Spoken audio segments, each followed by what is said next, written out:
먼저 우리가 빌립보서를 읽고 묵상할 때 고려해야 될 것이 있습니다. 첫 번째가 뭔가 하면 빌립보 교회의 배경입니다. 빌립보 교회가 어떻게 박해를 받았는지, 교회가 어떻게 시작되어져서 어떻게 성장해 가고 있는지, 그러한 상황을 고려를 하셔야 되고요. 또 빌립보 교회를 향해서 이 말씀을 전하고 있는 그 편지를 쓰고 있는 바울의 상황입니다. 이 빌립보서를 옥중서신이라고 하죠. 왜 그런가 하면 감옥에서 기록을 했습니다.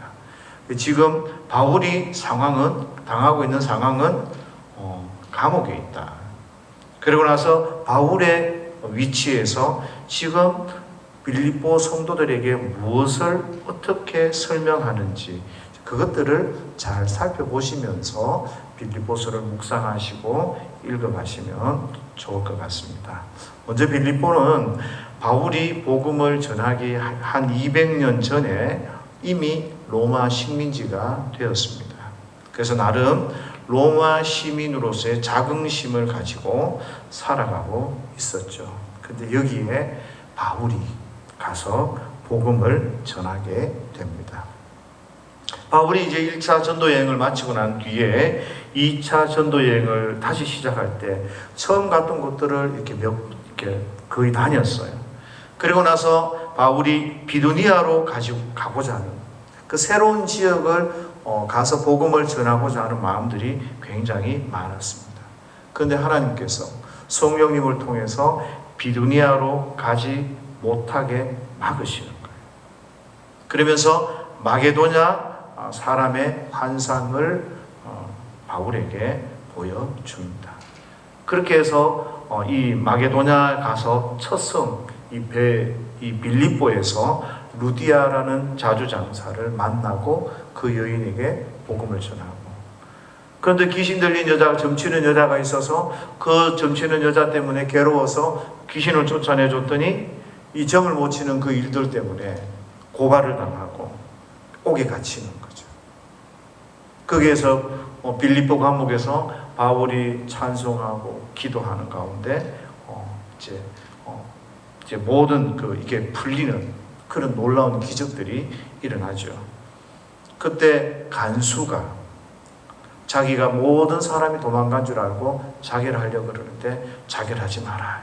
우리 여기 있다. 그렇게 이야기하죠. 그래서 그 간수에게 복음을 전한, 그렇게 해서 빌립보 교회가 시작이 됩니다. 한 남자, 한 여자에게 복음이 전해져서 거기에서부터 교회가 시작되고 바울은 계속해서 전도여행을 다닙니다. 그래서 3차 전도여행을 끝내고 예루살렘을 향해서 다시 가려고 하는데 어떤 선지자가 이야기하죠. 예루살렘으로 가면 너는 이제 결박을 당할 거다. 그럼에도 불구하고 바울은 내가 복음을 위해서라면 결박당하는 것도 두려워하지 않는다. 나는 예수 자랑하고 예수 믿고 예수 전하는 이 일들을 위해서 나는 부름을 받았기 때문에 가겠다. 그렇게 해서 죄수가 되었습니다. 그러면서 가이사라에 한 2년 정도 있고 로마에서 한 2년 정도 있게 되는데요. 이때 빌립보서를 기록했다고 사람들이 봅니다. 그렇게 바울이 로마 감옥에 갇혀 있으면서 이제 편지를 하는데, 오늘 이 발신자에 대해서 그리스도 예수의 종 바울과 디모데는 이렇게 이야기를 하고 있습니다. 사실 감옥에 갇혀 있는 사람은 편지를 쓰는 사람은 바울입니다. 그런데 바울은 항상 디모데하고 같이 이렇게 함께 기록하고 있다, 보내고 있다라고 이야기를 하고 있죠. 왜 이런가 하면 디모데가 바울과 함께 있으면서 바울의 많은 일들을 도와주고 있었습니다. 실제 감옥에는 바울이 있었지만 이 감옥이라고 해도 우리나라의 감옥과는 조금 차원이 달랐어요.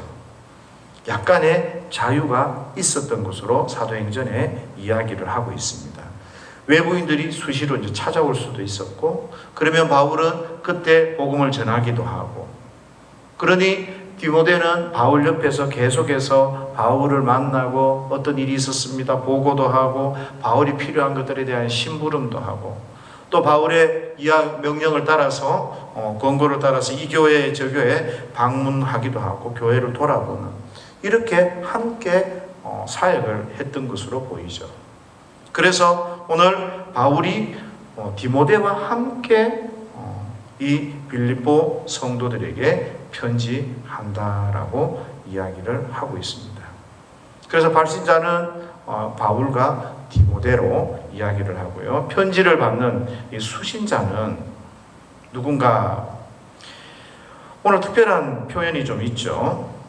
그리스도 예수 안에서 빌립보에 사는 모든 성도, 이렇게 이야기를 합니다. 어떤 교회를 특별하게 지칭하지를 않아요. 요즘 교회와는 조금 다른 거죠. 조직이 특별하게 되어 있고 건물도 있고 이런 게 아니라, 어떤 대명교회, 경산 대명교회 이렇게 하는 것이 아니라 빌립보에 사는 모든 성도들, 이렇게 부르고 있다. 왜 이렇게 부를 수밖에 없었을까?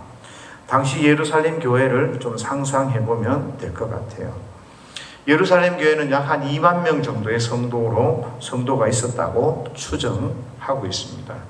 그런데 이 2만 명이 한 건물에 모이거나 할 만한 장소가 없다는 거죠. 스피커도 없어서 다 모여도 사실 의미가 없었을 겁니다.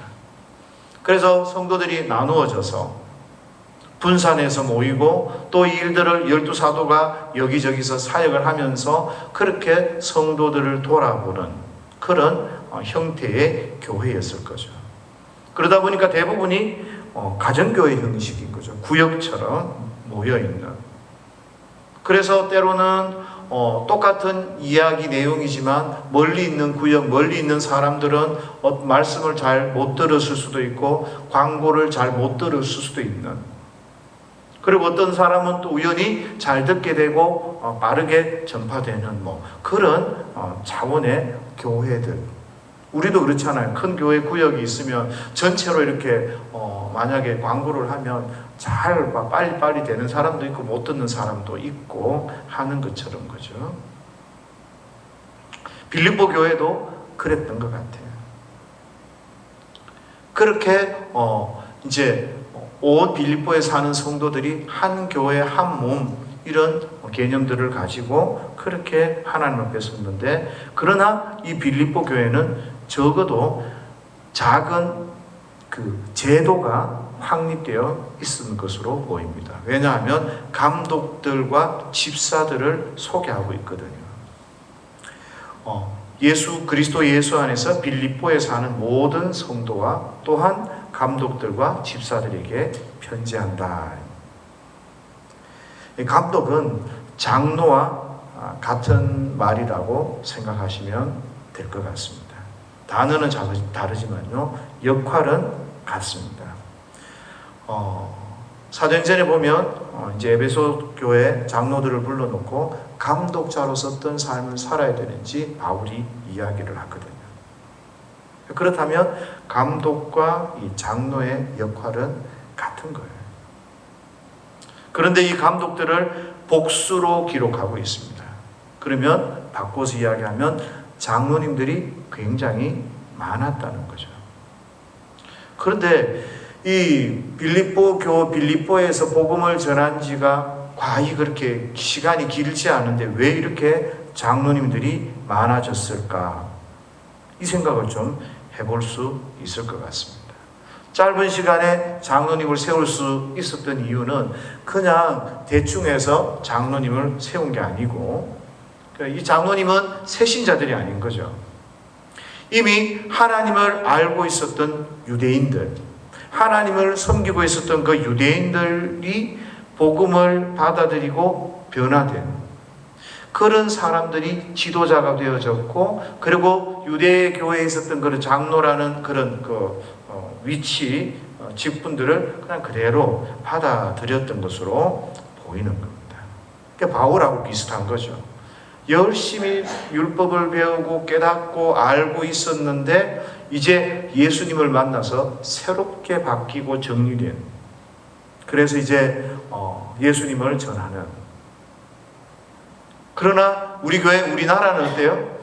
장로님이 되려면 시간이 좀 오래 걸려야 됩니다.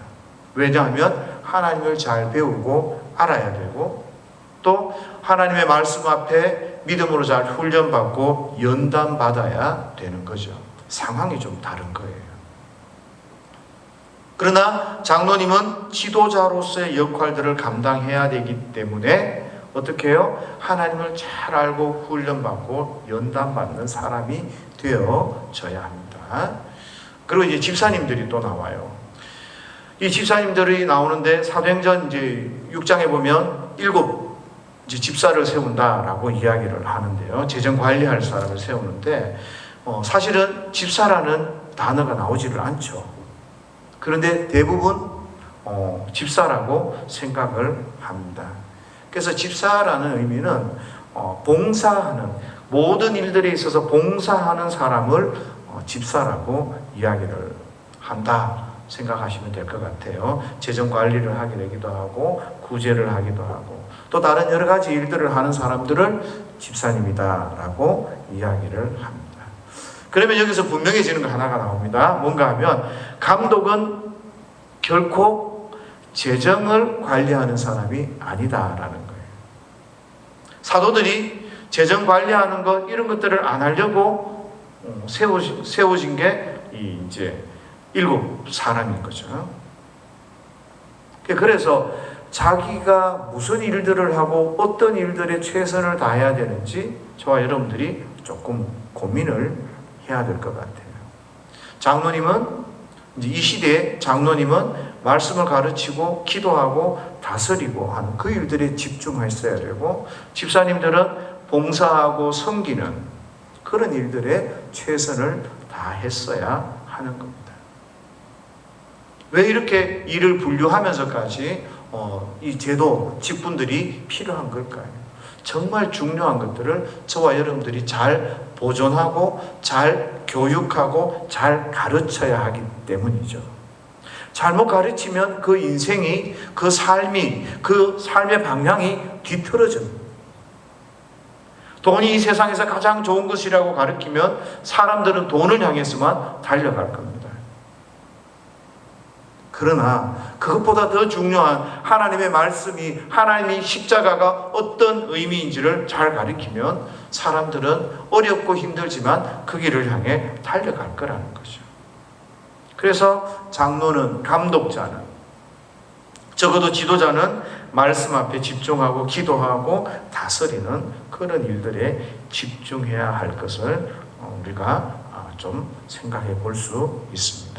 이렇게 1절, 2절에는 인사말을 통해서요, 저와 여러분들에게 빌립보에 가지고 있는 어떤 그 교회의 형태나 이런 것들을 좀 생각해 볼 수 있을 것 같고요. 3절에서 11절에 보면 이제 감사의 기도가 우리에게 소개가 되고 있습니다. 약간 이 감사 기도가 형식적인 것처럼 보일 수 있어요. 왜냐하면 그 사도 바울이 쓰는 이 편지에는 그때 당시에 사용되었던 편지의 형식 같은 것들, 이런 것들이 나타난단 말이죠. 그러니까 형식에 맞춘 것 아니냐라고 생각할 수 있는데 형식적이지 않다라는 것을 생각해 하셔야 돼요. 사도 바울은 그 교회에 형식적으로 인사하고 감사하는 것이 아니라 실제 그 교회들이 가지고 있는, 그리고 그들에게 감사한 것, 그리고 그들에게 줄 교훈과 연결되어져 있는 그런 것들을 가지고 구체적으로 감사하고 기도하고 나간다는 거죠. 어떤 형식적인 면이 있는데 그 형식 안에서 상대방을 가장 잘 알고 정확하게 이해하고, 그리고 그들에게 가르칠 것들을 미리미리 이제 이 감사 기도 가운데서 축복하고 감사하고 이렇게 하는 그런 모습들을 보이고 있습니다. 그래서 저와 여러분들이 어떤 일들을 하는 데 있어서 조금 형식적이거나 이제 그런 것들은 좀 내려놓고 상대방에 대해서 감사하거나 기도하거나 할 때는 정말 그분을 깊이 생각하고 그분을 잘 알고 그렇게 기도하는 것이 좋은 거죠. 피상적으로 여러분들이 저에게 기도 제목을 낼 때 어떤 거 기도해 주세요. 그리고 저도 피상적으로 그 기도를 이렇게 하고 있다면 그 기도는 사실 크게 의미 있는 기도가 안 되는 거예요. 저도 여러분들을 위해서 기도하면서 저분이 어떻게 훈련을 받아야 되고 양육을 받아야 되고 어떻게 성장해야 될 것인가를 고민하고 그렇게 기도해야 되는 거고, 여러분들도 기도의 제목들을 함께 나누실 때는 진짜 내가 어떻게 변화되어야 되고 어떤 사람이 되어야 하는지를 고민하면서 그렇게 서로 나누어야 한다는 거죠. 형식적인 이야기, 이런 것들은 결코 저와 여러분들의 신앙생활에 큰 도움이 되어지지 않습니다. 때로는 그 형식적인 이야기 속에서 듣고 싶은 이야기가 있어요. 잘한다, 수고한다. 그러나 그것이 어쩌면 저와 여러분들에게 독이 될 수 있는 거예요. 힘이 들고 어렵지만 어떻게 해요? 가야 할 그 길을 가야 되는 거예요. 우리 김동민 교수님 참 잘하실 거예요. 공부를 하다 보면 반드시 그 해야 될 게 있어요. 그냥 패스해서 되는 게 아닌 게 있는 거예요. 신앙도 마찬가지인 거죠. 반드시 거쳐야 되고 반드시 해야 되는 부분들이 있는데 그런 것들을 형식적으로 건성으로 그렇게 하면 결코 우리 신앙이 자랄 수 없습니다. 그래서 하나님의 말씀 가운데 드러난 이 형식적인 부분들을 형식적으로 받는 것이 아니라 실제적으로 하나님께서 바울이 빌립보 교회 성도들을 향해서 정말 실제적인 것들을 교훈하고 있다는 것을 이해를 하시면 좋은데요. 오늘 바울이 어떻게 이야기합니까? 내가 너희를 생각할 때마다, 그리고 4절 보면 항상 간구함은 이렇게 이야기를 하는 거예요. 바울은 정말 바쁜 사람이었어요.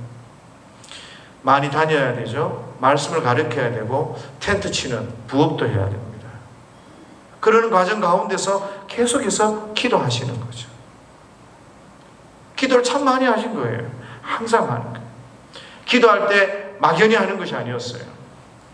교회들을 기억하고 그분들을 생각하면서 그렇게 기도하고 그렇게 축복하고 그렇게 안타까워하는, 굉장히 구체적인 거죠. 그 많은 교회들을 개척하고 그 많은 교회들에게 복음을 전하면서 그 성도들, 그 교회들을 기억한다라는 거 참 훌륭한 거죠. 그분들이 어떻게 살고 있을까? 그분의 약점은 이런 것인데 어떻게 하나님 앞에 순종하고 있을까? 그런 것들을 기억하고 기도하고 한다라는 것은 정말 우리가 본받아야 할 태도이고 자세인 거죠. 우리가 그렇게 디테일하게 기도하려면 기도의 대상자가 누구인지, 어떻게, 무엇이 필요한지 알아야 되거든요.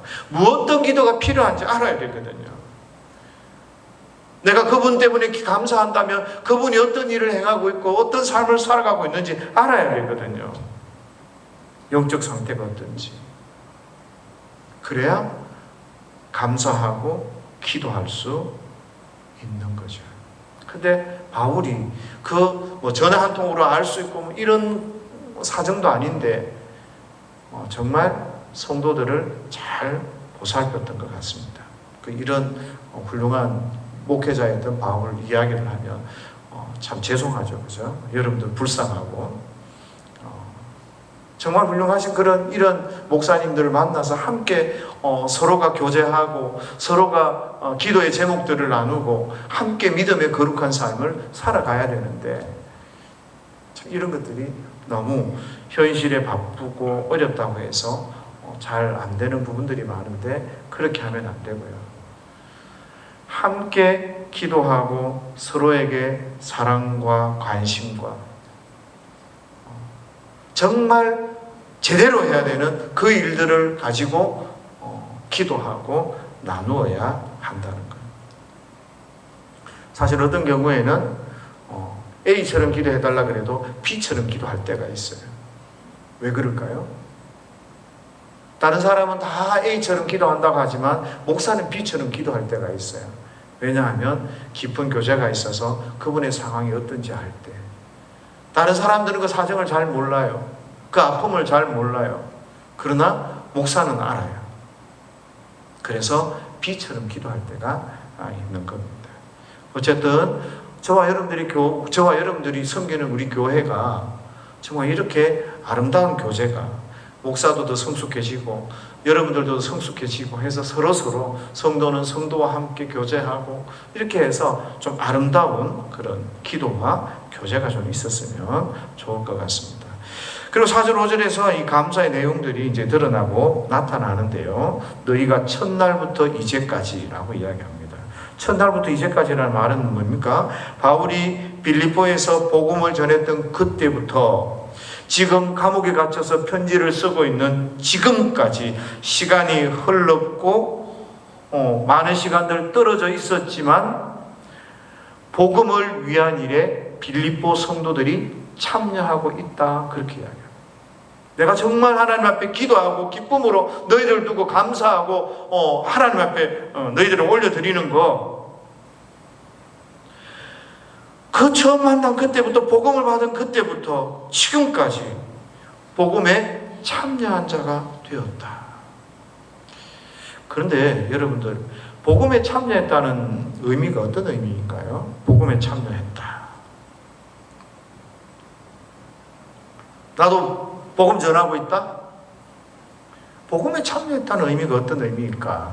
지금 여기에서 이야기하는 의미가 어떤 의미인지 그것들을 조금 이렇게 볼 겁니다.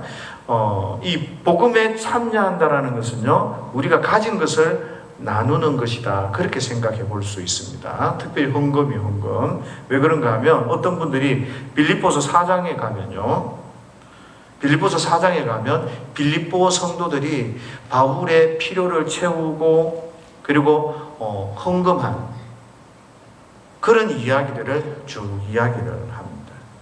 그래서 오늘 이 복음에 참여한다는 것이 헌금을 하면서 하나님의 사역들을, 하나님의 나라를 확장을 위해서 그렇게 동참한 것, 그것을 의미한다고 이해하기도 합니다. 맞습니다. 그죠?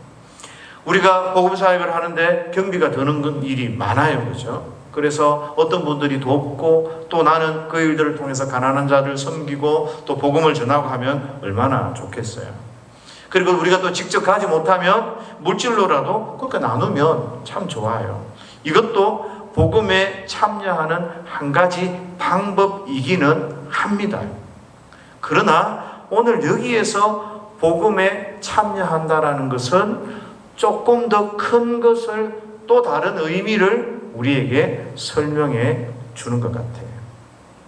그게 뭔가 하면 복음에 참여한다는 것은요, 말씀 앞에서 한 마음을 가지고 함께 나아가는 것, 그게 정말 중요한 것 같아요. 복음에 참여하기 위해서 우리가 물질적인 것들, 우리가 이렇게 이런 걸로 섬길 수 있지만, 복음에 참여한다는 것은 우리가 한 뜻, 한 마음, 한 방향을 가지고 나아가는 것이다. 이제 그렇게 생각해 볼 수 있습니다. 이제 그 이야기를 하면 6절에 보면요, 너희 안에 착한 일을 시작하시니까 그리스도 예수의 날까지 이루실 줄을 우리가 확신한다 그래요. 하나님께서 우리 가운데 착한 일을 시작하셨는데 그 착한 일이 뭔가요? 헌금하는 일을 포함시킬 수도 있어요.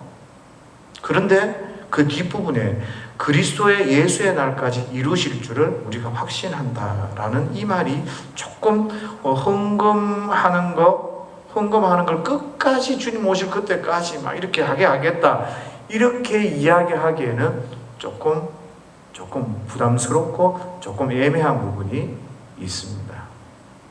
그래서 하나님께서 우리 보고 우리에게 착한 일 주님 오실 때까지 끝까지 하게 하고 그 가운데서 헌금하는 그 일들이 끝까지 하게 한다는 그런 의미보다는요, 그때 가서 예수님의 날 그때 가서 이루어질 일 거죠. 그러나 아직 지금은 이루어지지 않은 것, 그게 뭘까?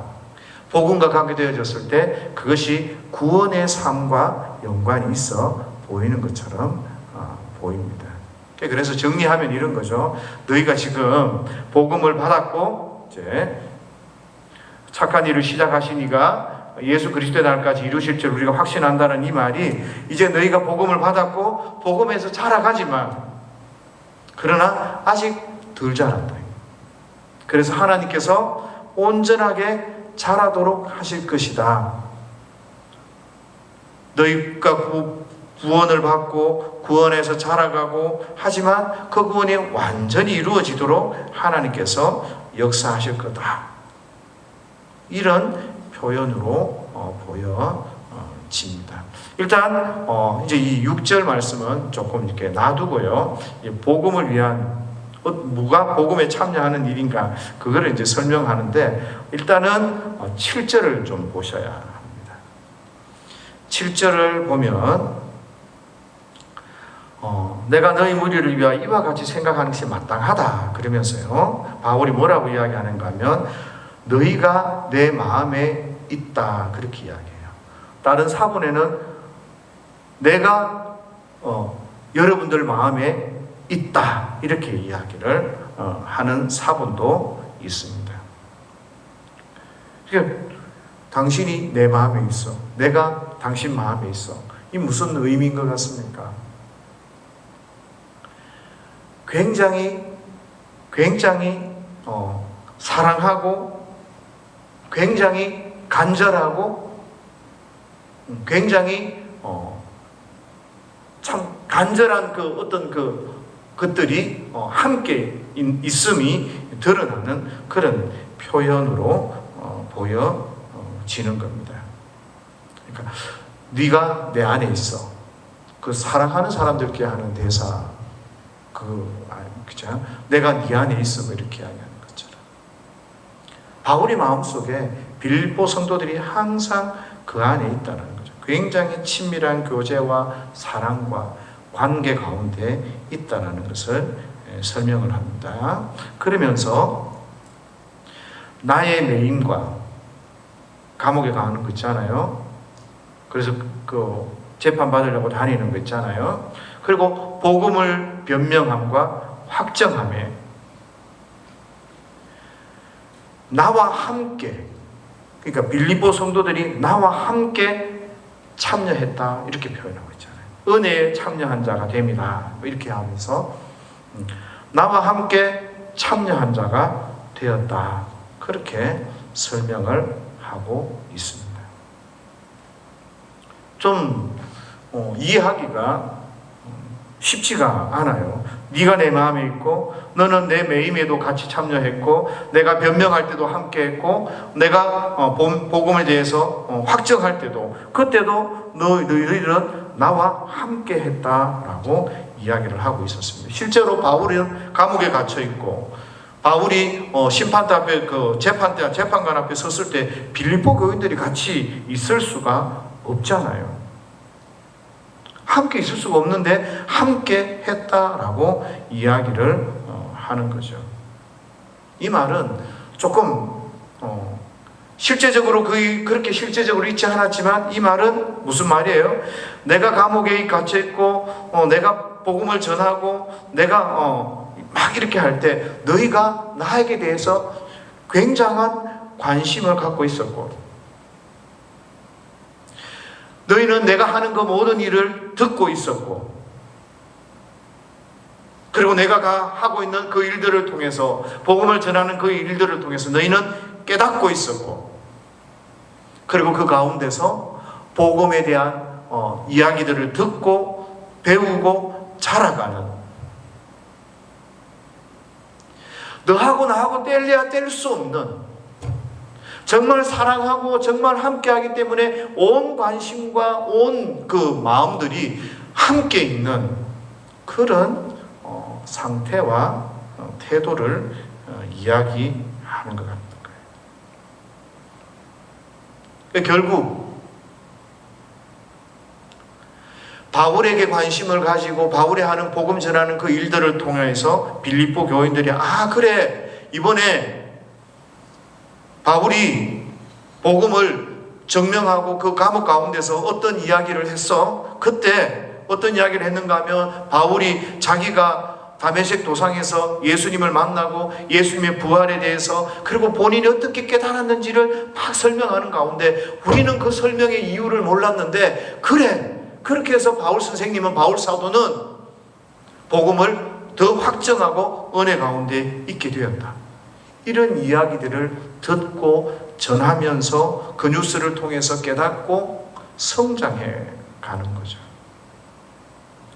바울이 어떤 삶을 삽니까? 바울은 감옥에 갇히게 되면서 감옥에 갇히면서 이 왕에게 또 여러 사람들에게 복음을 나누고 전하는 거죠. 그리고 바울의 삶의 사역이 어떤 겁니까? 이스라엘에게 가서 그 사람들이 쫓아내면 이방인들에게 가고 그 이방인들에게 또 쫓아내면 또 이곳저곳으로 다니면서 복음을 전한 거죠. 그런데 그 이야기들을 듣는 거예요. 좀 바꿔서 이야기하면, 쉽게 이야기하면 어떤 사람이 있는데 그 사람의 감정이 우리에게 들리는 거죠. 그 사람이 지난번에 대통령을 만났는데 그 대통령 앞에서 다메섹에서 했던 이야기를 했다더라.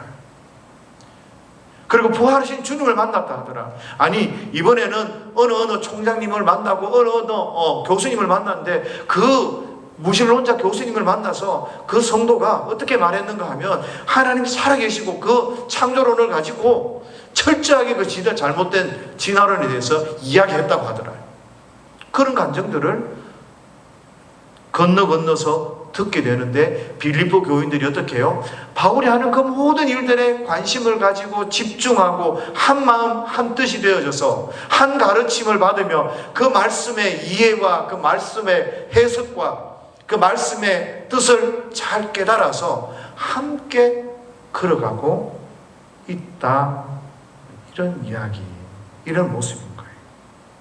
바울이 그걸 아니까 네가 내 안에 있고, 어떤 성경에는 어때요? 어떤 사본에는 내가 너희들 안에 있고, 내 매임에도 함께 있고, 내가 복음을 전하는 데도 함께 있고, 내가 복음을 확증하는 데도 너희가 함께 했다라고 이야기를 하고 있는다는 거죠.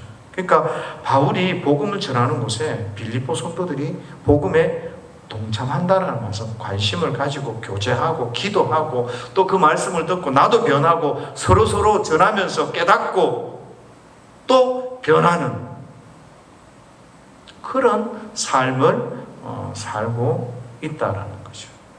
그러니까 결국 우리가 복음에 동참한다는 게 뭡니까? 함께하고 한 말씀 앞에서 믿음으로 나가는 그런 일들을 하고 해야 한다는 거죠. 그래서 우리가 선교한다고요? 선교하면 어떻게 해야 되겠어요? 그저 우리가 선교비 보내고 가만히 있어서 그게 선교하는 게 아니고 동참하는 게 아니라 말입니다. 어떻게 해야 돼요? 선교지의 소식을 듣고 그분이 지금 어떤 사역을 했고 무엇을 지금 하고 있고 기도하고 관심을 가지고 어떻게 복음을 전했는지 함께 기도하고 함께 나누어야 해요. 그게 복음에 동참하는 말. 우리가 교회를 한다는 게 뭐예요? 함께 한다고 같이 앉아서 예배 드린다고 다 우리 교회 성도인 것 같습니까? 그게 아닌 거예요. 마음이 딴 데 있는 분이 계시는 거예요. 특히 어디 교회가 큰 교회 가면 그날 예배 드리러 와서 그냥 예배 드리고 그냥 난 이게 교회는 아니야. 그렇지만 예배만 같이 드리는. 그런데 생각해 보십시오. 빌립보에 사는 온 성도들, 나는 우리끼리만 예배 드리니까 나는 아니야, 이렇게 생각하면 되겠어요? 하나님의 이름으로 모이는 그곳에서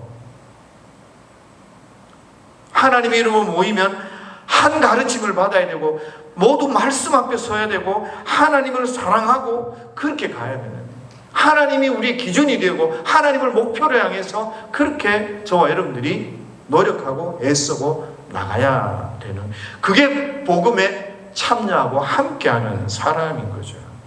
자리에 그저 앉아있다고 같은 사람이 아니에요. 여러분들 뭐 같이 있다고 가족 같아요? 다 딴 데 마음이 있으면 아무 의미가 없어요. 같이 산다고, 같이 있다고 그게 사는 게 아니라 마음이 같고 동일한 것을, 같은 뜻을 가지고 그렇게 하나님 앞에 나가야, 그래야 같은 성도. 그게 바로 뭐예요? 복음에 동참하는 거라는 거예요.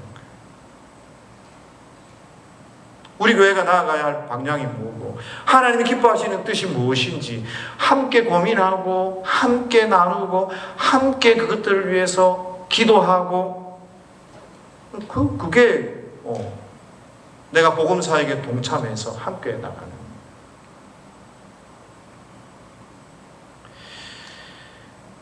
그래서 오늘 은혜에 참여한다는 거죠. 여기 보면 다 나와 함께 은혜에 참여한 자가 됐다라는, 은혜에 참여한다 그랬는데, 이 은혜라고 생각하면 우리가 기쁘고 감사하고 막 넘치는 이런 것만 생각하는데, 오늘 바울의 관점은, 하나님의 관점은 좀 달라요.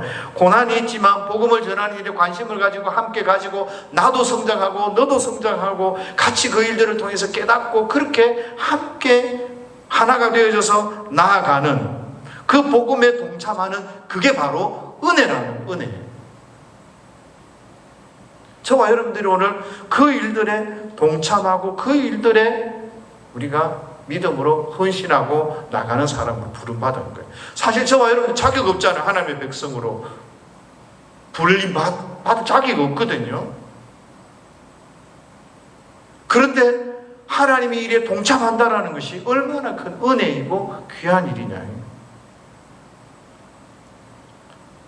그래서 저와 여러분들이 바울이 빌립보 교회 성도들이 복음에 동참한다라는 것을 들으면서, 이 빌립보 교인들은 어때요? 마음과 뜻을 다해서 함께 하나님의 그 일들을 가지고 기도하고 듣고 서로 나누고 격려하고, 그렇게 하면서 또 바울이 그 예루살렘을 돕는 그 구제 헌금이나 이런 일들, 바울이 쓸 것들, 이런 것들을 함께 나누면서 그렇게 복음에 동참해서 하나님의 나라를 위해서 일했다.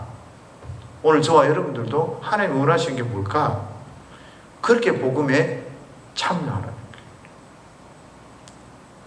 그냥 우리 헌금했잖아요. 우리 거기 매달 얼마 보내드리잖아요. 그게 아닌 거예요. 그게 아닌 거예요. 그렇게 하면 뭐예요? 반쪽짜리 일어납니다. 반쪽짜리도 안 될 수도 있어요. 진짜는 우리가 함께 기도하고 함께 하나를 보면서 그렇게 믿음으로 나아가야 되는 거예요. 성도는 또 그러면 뭐예요?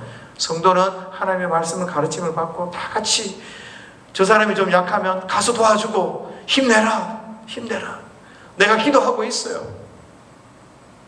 하나님 말씀이 이러니까 하나님 두려워하지 말라 하니까 우리 두려워하지 말고 믿음으로 한번 또 해봅시다.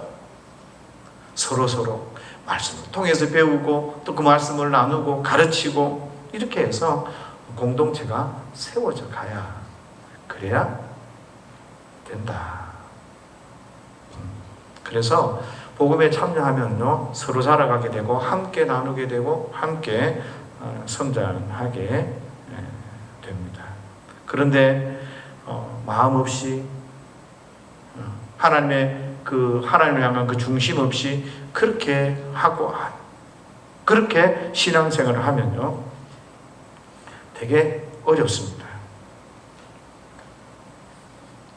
그리고 우리가 해야 할 일을 하지 않고 돈으로 그냥 형식적으로 그렇게 하면 그것도 문제가 되는 것입니다. 그러니까 교회마다 선교 일을 하면서도 그런 일이 없고 하니까, 본인들은 선교로 헌금을 많이 하니까 선교적 교회라고 부르짖지만 그렇게 해서 선교적 교회가 되는 게 아니에요. 온 성도들이 그렇게 해야, 마음을 가지고 함께 막 해야 그게 선교적 교회가 되는 거죠. 그래서 저와 여러분들은 어떻게 해요?